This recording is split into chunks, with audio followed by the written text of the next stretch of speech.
င်္ဂလာပါလိုက်စ်ကနေကြိုဆိုပါရစေဒီနေ့မှာတော့ဝမ်းနယ်ကလန်တဲ့ပိုင်း130ခုကိုဒီကလုပ်ပေးတာမှာဖြစ်ပါတယ်ကလန်စာတက်ပင်ကြီးအောင်မှာကလင်းငယ်အုပ်ကြီးတစ်စုစကားပြောနေကြပါတယ်သူတို့ထဲကတယောက်ကရှီလျံတောင်ထဲပေါ်မှာဝိဆန်တဲ့မျိုးကုန်းကြည့်ပြီးမျိုးကုန်းကိုရှူလိုက်မယ်ဆို10နှစ်တာလုံးမကြားနာဘူး9ရက်ကဲတော့တမ်းပါမယ်ဆိုပြီးကလေးတွေပြောပြနေပါတယ်နားထောင်နေတဲ့ကလေးတွေထဲမှာဝမ်းနယ်ရတာဝမ်းပြင်နဲ့ပေါင်းဝင်နေပါတယ်ဝမ်းပြင်လေးကခုဆို၄နှစ်သားရှိပြီဖြစ်ပါတယ်ရဲနဲ့မလိုက်အောင်ချူချနေတာမလို့ဝိဆန်တဲ့မျိုးကုန်းဆိုတဲ့အရာကိုစိတ်ဝင်စားတော့ပါတယ်အင်းငယ်ရောက်ရင်တိတ်ဖေကိုတောင်ထဲပေါ်တက်ပြီးဝိဆန်တဲ့မျိုးကုန်းယူခိုင်းရမယ်လို့လည်းပြောနေပါတယ်ခုနကကလေးကပဲလွန်ခဲ့တဲ့၄နှစ်ကဘုနဲ့မင်းကြီးကမျက်ထပ်သွားပြီးလို့မိကိုတွေထမ်းမရှိတော့ဘူးလို့ပြောလိုက်ချိန်မှာတော့ဝမ်းပြင်လေးဝင်နေသွားပါတယ်ကလေးတွေကစားနေချိန်မှာပဲတမေလေးတစ်ကောင်ကိုထမ်းလာတဲ့လူတစ်ယောက်ကဝမ်းပြင်ကိုတန်းပြီးလှုပ်ဆောင်လိုက်ပါတယ်ဝမ်းပြင်လည်းသူနဲ့တူပဲအိမ်ပြန်လာပြန်လိုက်ပါတယ်ဝမ်းနေကတော့တာမန်လူသားတွေနဲ့အတူရွာလေးတွေကမှနေကြပြီးပရိဘောဂလုပ်ငန်းကိုလုပ်ကိုင်နေပါတယ်ခုနကလူကလည်းဒီသားမင်္ဂလာတော်မှာအပြင်ဆင်အတွက်ဝမ်းနေကိုလာငါတာဖြစ်ပြီးတမေလေးတစ်ကောင်ကိုတော့ဆင်ရအနေနဲ့ပေးခဲ့ပါတယ်ထို့လိုပြန်သွားတော့ကလေးကဝမ်းနေကစိတ်လိုက်ပါတယ်စိတ်ကခါတော့တာမို့ဝမ်းပြင်လေးကမတော့ရဖြစ်နေပါတယ်ဘယ်တော့မှဒီစိတ်နဲ့မတော့ရမှလည်းနေတော့မကြတော့ပါဘူးလို့ပဲဒီစိတ်ကပြန်ပြပါတယ်။ညအိတဲ့ခါမှာတော့ဝမ်းပြင်ခန္ဓာကိုယ်ထဲမှာရှိနေတဲ့အညိုးစွမ်းရည်တွေကိုကုသပေးပါတယ်။ဒီနေ့တန်ကုသပြီးဖြစ်တာတော့အညိုးစွမ်းရည်ရဲ့တဝက်ကျော်ကိုပဲကုသပေးနိုင်ပါသေးတယ်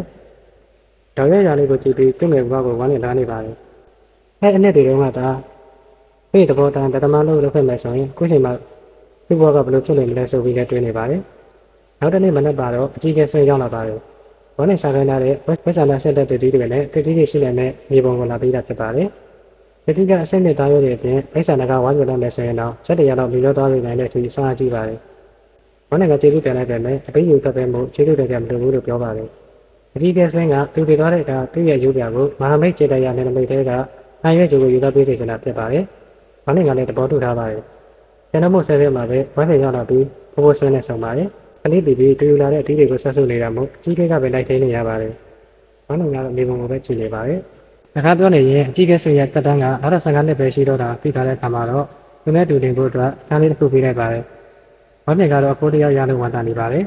။နောက်တစ်ခါမှာတော့9နှစ်တာကုန်ဆုံးသွားပြီးဝမ်းနေလေးလည်းအသက်9နှစ်ရှိသွားပြီဖြစ်ပါတယ်။အနေအေးပြီးတည်ကြည်တဲ့ဝမ်းနေကိုတရားလုံးကမိမပြိုတွေကလိုချင်နေကြပါတယ်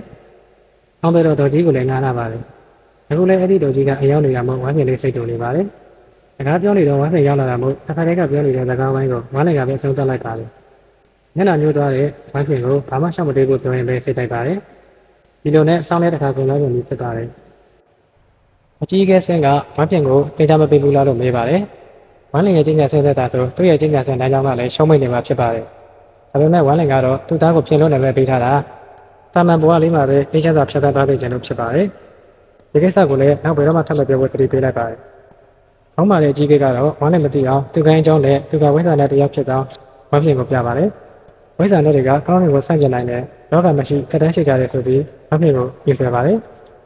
ဝမ်းပြင်ကတော့သူ့ဘေကိုဂတိပေးထားတာမလို့ချိန်ကြံဖို့ကိုပြတ်သားတာပဲညှင်းလိုက်ပါတယ်ဒီလိုနဲ့စေးတောင်းလိုက်ကြောင်းထားလိုက်နဲ့ပဲဆယ်လက်တာအချိန်ပေါ်သွားသွားလို့ကြီးကဲဆွင်းရဲ့နောက်ဆုံးချိန်ကိုရောက်လာပါတယ်သူ့ရဲ့နောက်ဆုံးချိန်မှာတော့သူ့ဘဝအကြောင်းတွေကိုပြောပြရင်းမကြေမနပ်ဖြစ်နေပါတယ်ဝမ်းလင်ကတော့စိတ်ချဖို့ပြောရင်အဲ့ဒီကသူပေးထားတဲ့ဂတိအတိုင်းနောက်အောင်လုပ်ပေးမယ်လို့ပြောရင်ဆုံးမသွားပါတယ်ကြီးကဲဆုံးမသွားပြီးတဲ့နောက်တော့ဝမ်းပြင်ကိုခေါ်ပြီးဝရလာလေးကထွက်လာလိုက်ပါတယ်ကလေးကကြီးလာပြီးမို့လောကကြီးကိုလိုက်ပြဖို့လိုလာပြီဖြစ်ပါတယ်သူတို့ထွက်သွားတာကြောင့်မဟုတ်ပဲမဲ့အကောင်မလေးတယောက်ကတော့ရှယ်ကိုလွမ်းနေရတော့မှဖြစ်ပါတယ်။သားဖနှစ်ယောက်အတူခရီးဆက်ကြရင်အပိုင်း139လေးကလည်းဒီညမှာလည်းပြီးဆုံးသွားပါတယ်။အဆုံးထိကြည့်ရှုပေးကြတာအားလုံးကိုကျေးဇူးတင်ပါတယ်။နောက်ဗီဒီယိုတွေမှာပြန်တွေ့ကြပါမယ်။